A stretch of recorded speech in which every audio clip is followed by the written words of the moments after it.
It wasn't perfect, but Cam Ward was a big winner at Tennessee Titans mandatory minicamp. I'll break it down on today's edition of Locked On Titans.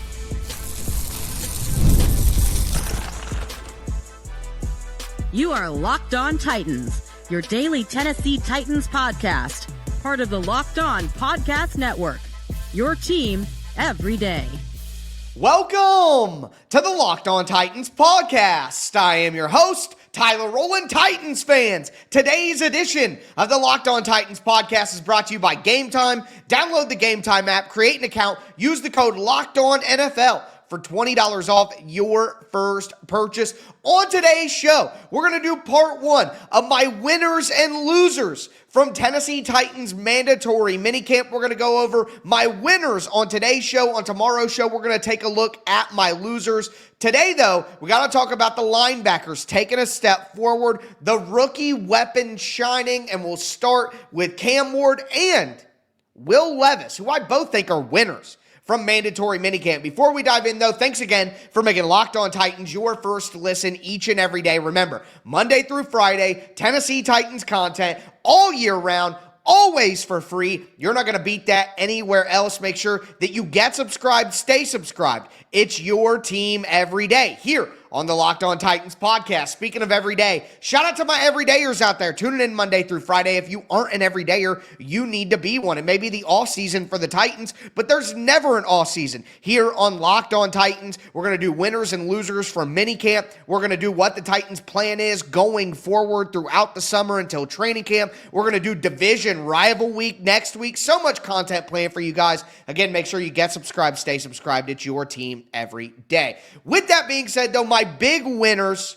start with Cam Ward from mandatory minicamp. But again, it wasn't always perfect. I'm not going to sit here and pretend that it was always perfect for Cam Ward and mandatory minicamp. Look, day one was absolutely phenomenal. If you remember, 20 for 21, completed 18 straight, 14 for 14 in team period. It was absolutely electric, okay? But days 2 and 3 were more realistic, and days 2 and 3 really were there to teach lessons. Day 2, the defense dominates the day, can't get anything going. Cam Ward throws the interception to Cody Barton. Day 3, 2 interceptions, one to Cody Barton in 7-on-7s, another one to Davion Ross in full team period. So there were struggles out there. There were throws that were behind, throws that were a little high, stuff like that. It was not all perfect for Cam Ward. We can all acknowledge that. But that is not the point here. We're talking about mandatory minicamp. And going into mandatory minicamp, I just wanted to see Cam Ward do a couple of things. And most of it weren't about, oh, throw this many touchdowns or don't throw picks. Yes, you wanted to see Cam Ward do some things out on the field. And in my opinion, we did see that. We got 3 touchdown passes on day 3 as well when they were working in red zone. So it wasn't all bad out there for Cam Ward. And with that dominant first day and what he was able to do in his very first day to come out and have that sort of success, check the boxes for what I needed to see on the field, okay? It's kind of one of those pass or fail things where we could look at whether Cam Ward's grade should be C, B, A, this and that. But for me, mandatory minicamp is not about that. That's a training camp, preseason, season conversation. These are all-season practices where I need to see Cam Ward in his first full team with the veterans as an NFL player, his first opportunity as a starting quarterback in the NFL. I want to see what he's going to do, and it's a pass-fail situation, and he checked the on-field boxes that I needed to see. Bouncing back from, it was interception on day 1, none on 2, then on 2 on day 3. That's what the total was. But again, to see what he did day 1, the successes that he had, and here's what else I would say. This is about calibrating. The on-field situation is about calibrating right now, and Cam Ward said it best himself, and we talked about it on last week's final episode of day 3, where we talked about Cam Ward saying, hey, I'm glad I did it in that situation. He even made a joke about it, said 7-on-7 is not real football. I'm glad I threw it to Cody Barton. He's on my field day team for the all-season competition the Titans had going, so we get points for that. But Cam said, he's just figuring things out, what he can do, what he can't do. And he said he'd rather do it now in a practice so that he knows what to do when game time comes around. And I thought what he said about the second interception to Davion Ross in 11-on-11 full team drills, he said he should have thrown it sidearm, and he doesn't know why he did just a generic release when if he did it sidearm, he would have been able to fit it into Calvin Ridley. And that is Cam Ward tinkering. That is Cam Ward calibrating the system of, hey, where can I throw this? What can I do here? What works? What doesn't work? So the fact that Cam Ward was able to have the success that he had out on the field, even while it not being perfect, while also being to calibrate what works and what doesn't work, we can look at all the stuff that didn't work, him finding out, oh, this doesn't work. Oh, I have to do this to avoid mistakes. Oh, this and that. But nobody wants to spend time talking about all the stuff that he figured out. Oh, this does work. Oh, I can do this. Oh, I can get this ball in here, which he found out as well. So to me, I would compare it, as I always do, to cooking.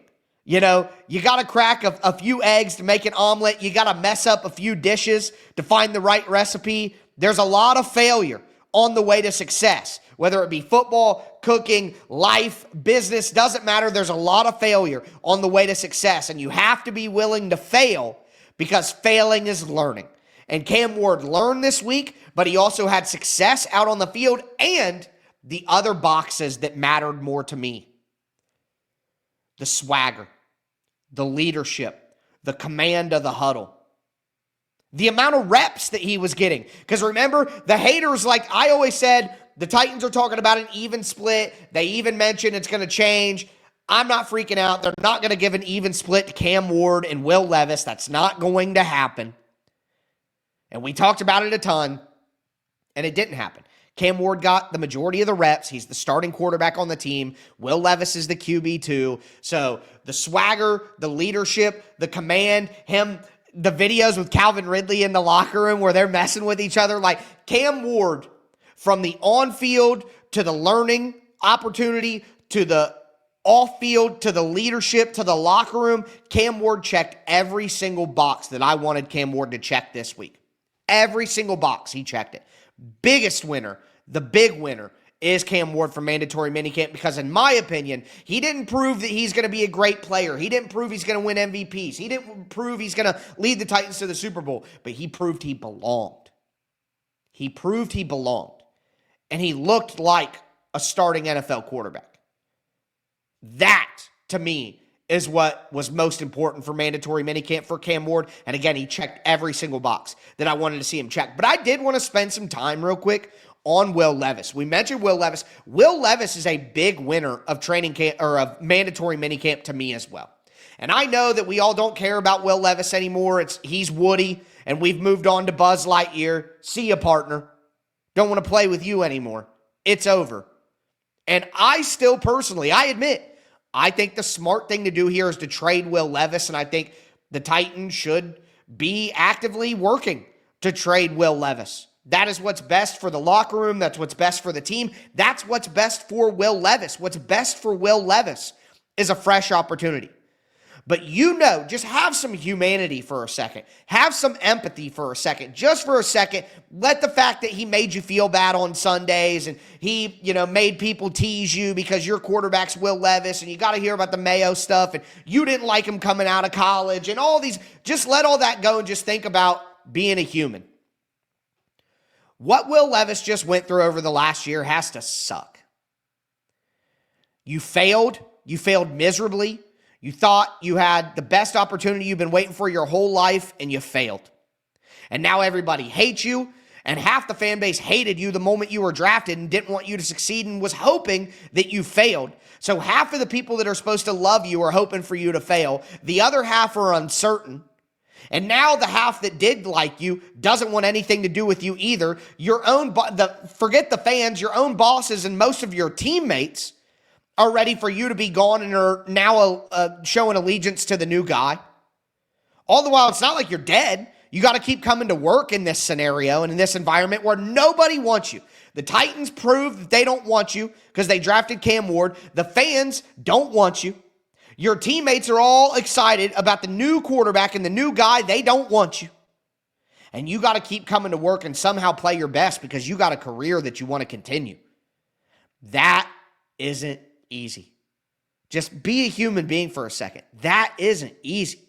So for Will Levis to show up, handle things professionally, be transparent, tell the truth about how he's feeling, which I don't blame him for at all. He was honest about it. It must suck. Yes, you're an NFL player. Yes, you're a 6'4" physical beast. Like, life is going to be fine. But just be a human for a second. That can't be fun. So not only did Will Levis show up and act professionally, not only did Will Levis show up and be transparent and honest, but he showed up and he played pretty solid too. He played pretty solid. He had the best throw of camp, probably was his 50-yard bomb. I think it was Van Jefferson or James Prochet, one of the two. But Levis played pretty well out there. And for the forgotten man who nobody wants, he deserves some shine for finding a way to play pretty good football despite the circumstances. But let's keep talking about these rookie weapons who are winners from camp as well. Do want to let you know that today's episode is brought to you by Game Time. Look, there's nothing like the NBA playoffs. I remember watching the Lakers win the title in 2020 or Cody Barton getting his back-to-back championships when I was younger. And look, I would do anything to be able to go back and experience those moments live. You still have the opportunity to experience the NBA playoff action live as well. And Game Time makes it fast and easy to get seats. Prices actually drop the closer you get to tip-off, and they have killer last-minute deals, panoramic views from your seat, no surprise fee. Game Time is a game changer. I buy all my tickets on Game Time. Football, basketball, baseball, comedy, concerts, doesn't matter. You can get it on Game Time. So take the guesswork out of buying tickets with Game Time. Download the Game Time app, create an account, use the code LOCKEDONNFL for $20 off your first purchase. Terms apply. Again, create an account, redeem the code LOCKEDONNFL for $20 off. Download Game Time app today. Last minute tickets, lowest price, guaranteed.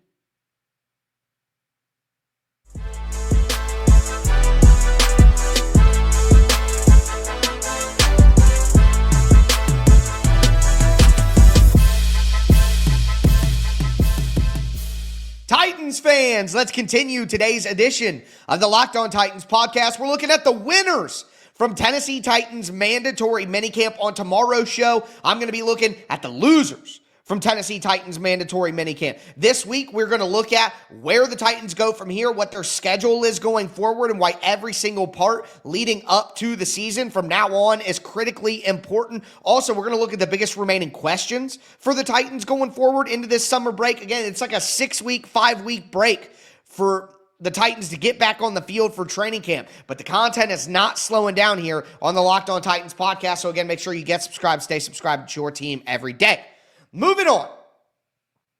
Big winners for mandatory minicamp to me were the rookie pass catchers. Throughout each day, it was a little quieter on day 3, I must admit, but throughout each day of Tennessee Titans mandatory minicamp, we heard whether it was direct practice reports from like Jim Wyatt, Teron Davenport, TJ Runke, stuff like that, or JT, sorry. Flip that, scratch it, reverse it. But whether it be practice reports, whether it be anecdotal stuff throughout the week that we hear about the rookie weapons, they all continue to impress. I mean, Xavier Restrepo, first and foremost. Just like I said last week, there's no way Xavier Restrepo isn't making this team. I'm sorry, it can't make sense. There's no way. It makes too much sense. It's too logical. It has to work out. We need it. We need it to work out. But regardless of that, our feelings, our hopes, our wishes, our headcanon, the Titans need him. The Titans need Xavier Restrepo. They need a player like that. They've needed a player like that since Adam Humphries and Kyle Phillips. He is the Kyle Phillips that we needed, the Mason Kinsey that we all wanted to be. You know what I mean? Like, not that we wanted to be, okay? Not that we wanted to be ourselves. But although I would love to have lived Mason Kinsey's life up to this point, being NFL, you know what I mean? Like, realistically, with perspective, Mason Kinsey's had a great time, I would imagine, playing in the NFL, even if you're not a pure starter 53. But regardless, Xavier Restrepo is that guy who actually can be good enough to make the team, that we don't have to argue about whether he should be on the team or whether he's out there. Like, he can be that. And the fact that he led the team in catches 2 days out of the 3, he had 6 catches on one day, had 3 catches on another day. Like, the fact that Xavier Restrepo continues to be productive in these scenarios just continues to prove the point that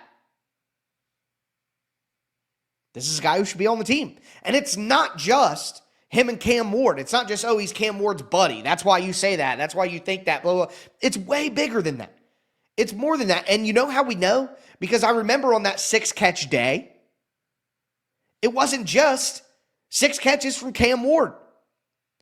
All the other quarterbacks have found Xavier Restrepo throughout the process, including Cam Ward.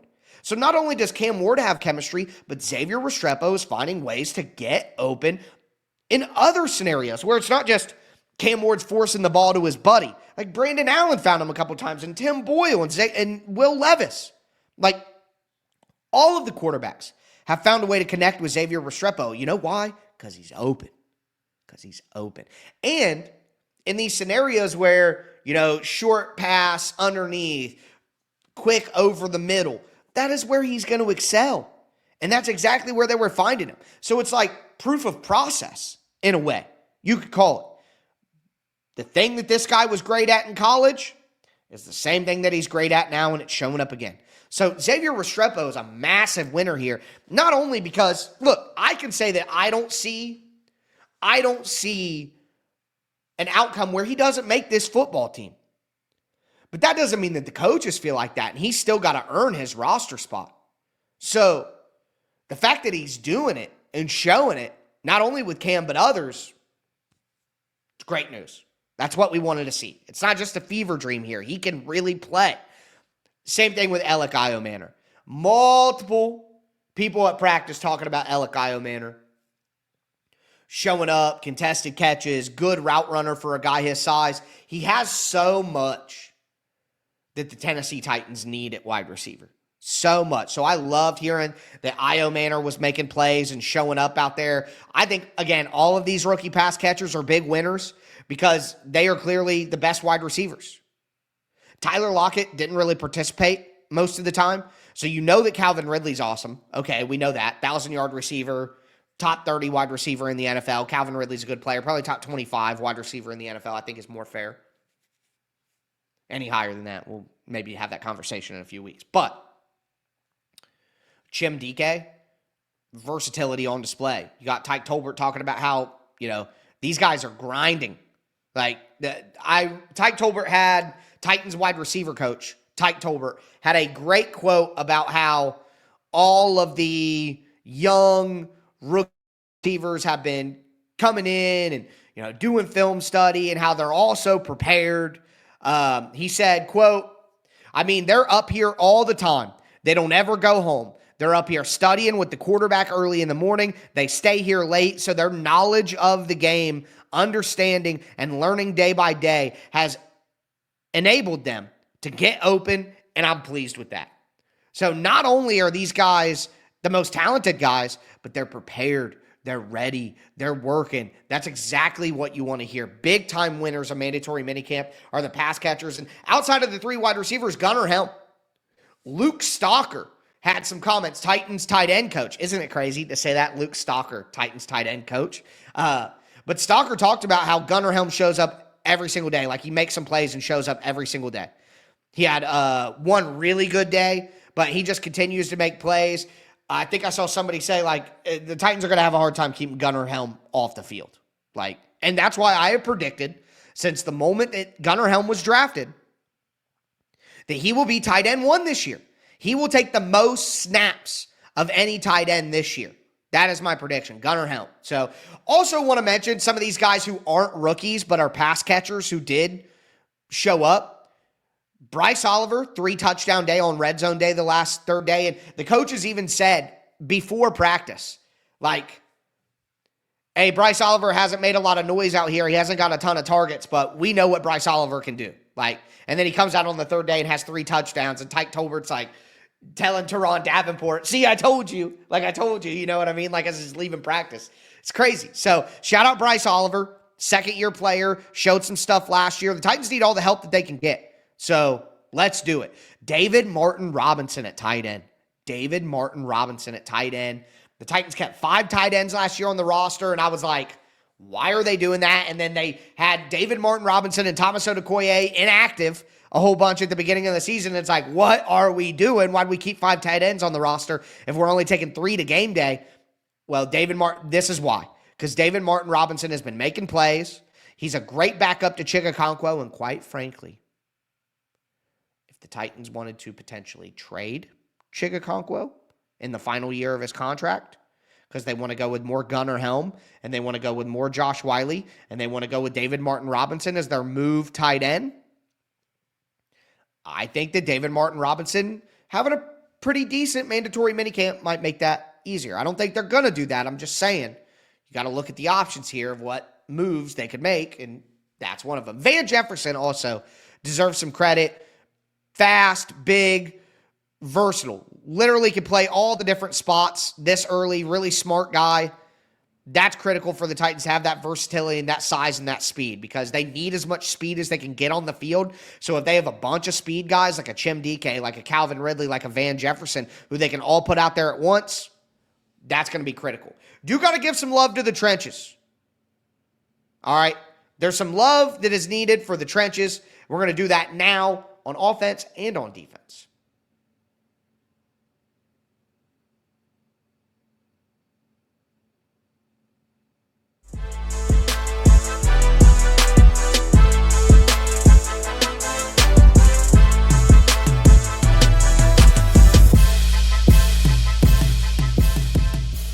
Titans fans, let's cap off today's edition of the Locked On Titans podcast. We're going over my winners from mandatory minicamp for the Tennessee Titans. We've talked about the quarterbacks. We've talked about the pass catchers. Now we need to get a little physical, talk about the offensive line and the defensive side of the ball and my winners there. As a reminder, tomorrow I'm going to be doing my losers for mandatory minicamp, who did not have the best 3 days. We're going to talk about that on tomorrow's show. Do want to thank you again for making Locked On Titans your first listen. For your second listen, check out Locked On NFL Scouting. As training camp gets closer and moves are being made, hosts Kyle Krabs and Joe Marino will make you the most informed NFL fan this offseason. Find Locked On NFL Scouting on YouTube or wherever you listen to podcasts.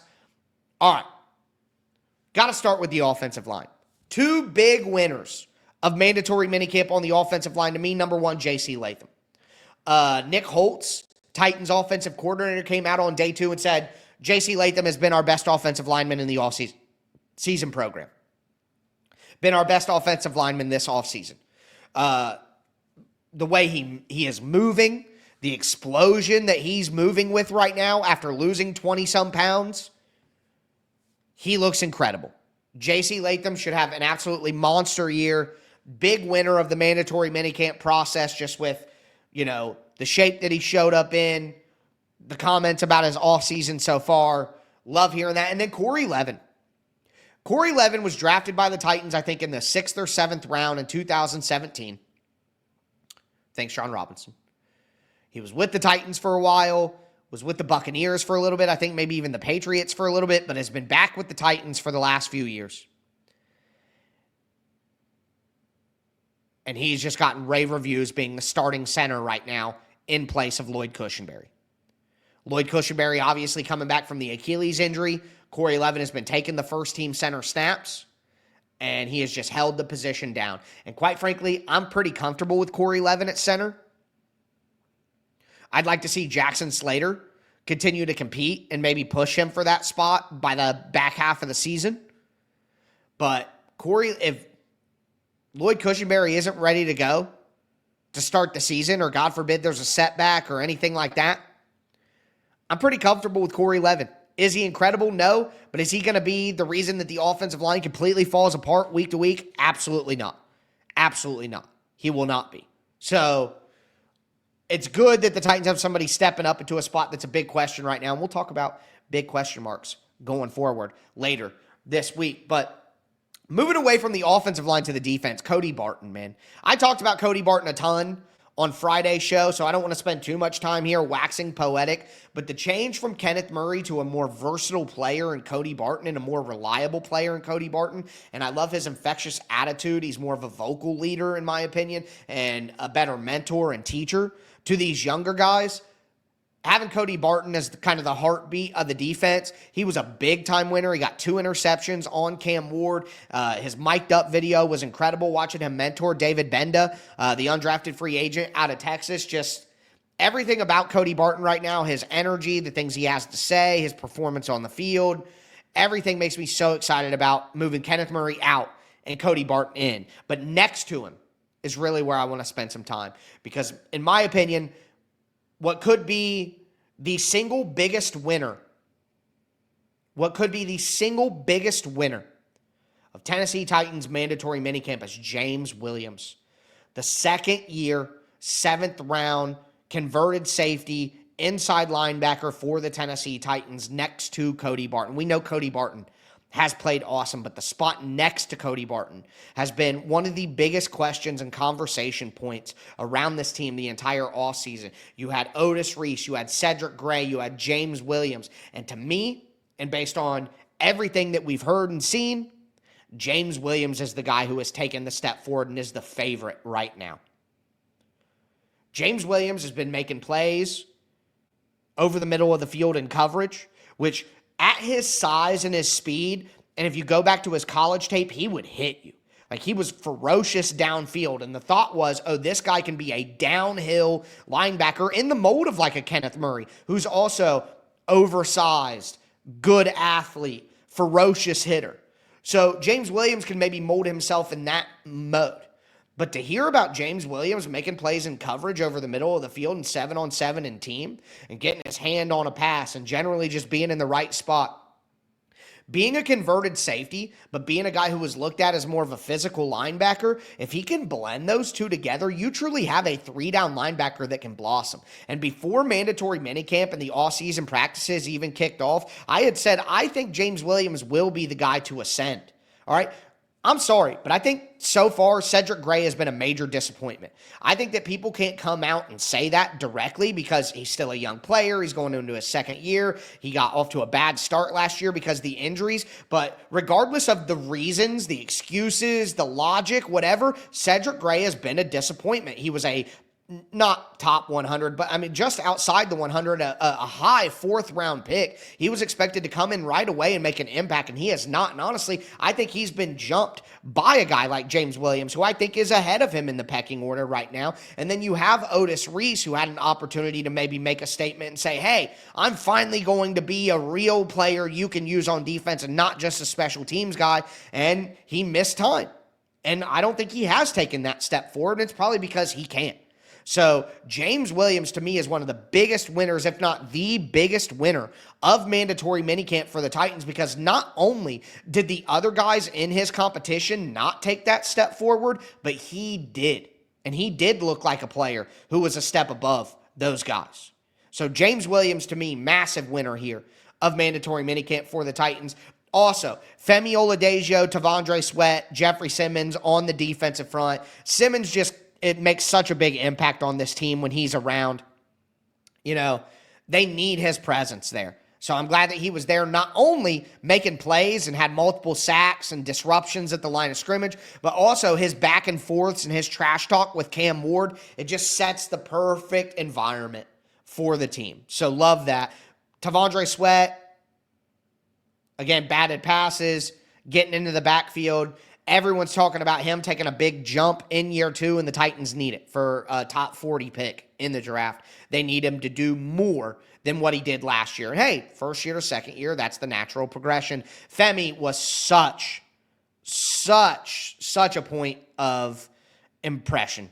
Is that a thing? I don't know if that makes any sense. He was very impressive. Let's put it that way.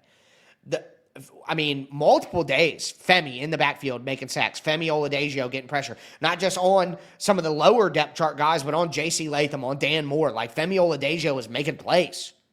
Dropping into coverage, taking away things from wide receivers. Like, there may not be a player who I'm more excited about, who turboed and just crescendoed my excitement for a player than Femi Oladipo from mandatory minicamp. Maybe that's something we'll talk about later in the week, is guys that just have me way more excited for them going forward now. And I also want to spend some time in the secondary and just say Marcus Harris, the Titans' 6th-round pick, and Jamari Harris, the Titans' undrafted free agent. A guy who can play on the inside, Marcus Harris, who's gotten some snaps on the outside, and Jamari Harris, who's going to be more of an outside guy. Both of those guys have been impressive in camp, and the Titans' cornerback spot may be way much more of a concern now than we thought it was going to be 2 months ago. And that's something that we'll talk about later in the week when we talk about big questions remaining for the Titans. But tomorrow, we're going to talk about the losers from mandatory minicamp and who I think was not a winner, I guess is the nicer way to say it. You're not a winner rather than calling you, whatever, man. They're losers of mandatory minicamp. I can't wait to dive into it tomorrow. That's going to do it for me today, though, folks. As always, I am your host, Tyler Rowland, and this was Locked On Titans.